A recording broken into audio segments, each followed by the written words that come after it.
Hello, everyone. My name is Abby Reno, and I am this year's Executive Secondary Secretary. In this video, I'm going to share with you how to pursue the opportunity of applying for executive and state office. If you have any questions throughout this presentation, please feel free to reach out to BPA Connect, officers_BPA on Instagram, and you can also find my email on the BPA website. State office. For state office, the first step is to contact your chapter advisor. Your chapter advisor is going to be a vital resource for you throughout your journey to becoming a state officer candidate and a state officer. Your advisor will have access to and can share with you all the information from your state advisor, including the steps that you need to take. It is important to understand these steps and follow all instructions. After working with your chapter advisor, the next step is to fill out any forms or applications that are required for you to become a candidate.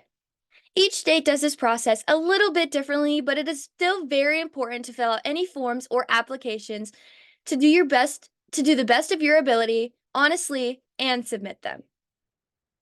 It is very important that you are punctual in this process, because if you do not submit your applications on time, you will not qualify to be a candidate.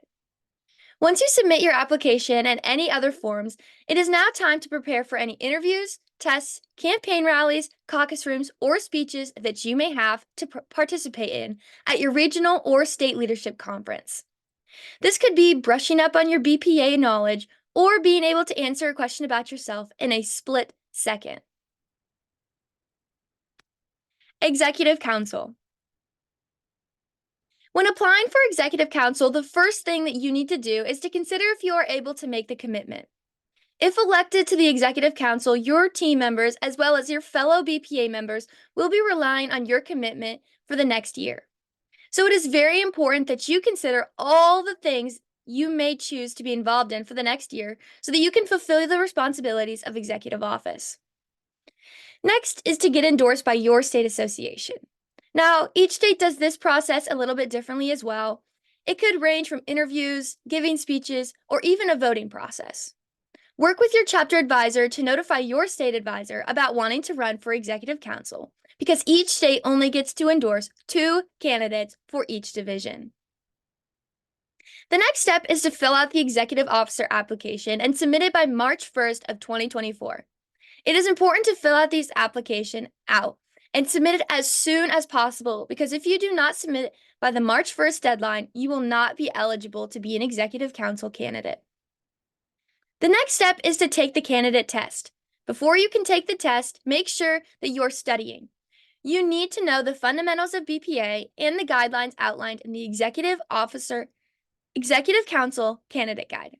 You must pass the test to continue in the process of becoming an Executive Council candidate. Finally, make sure that you are preparing for NLC. This could be getting all your goodies for the campaign rally, memorizing and perfecting your speech, preparing for caucus rooms, and any other requirements from the process. It is vital that you get your resources for your campaign rally, as well as knowing your speech and brushing up on your BPA knowledge for the caucus rooms before you get to the National Leadership Conference. This will take a little bit of the pressure and stress off your shoulders once you arrive.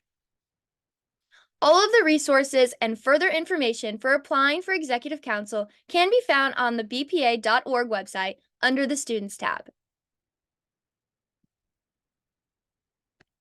I look forward to watching all members seize the opportunity this year by running for office.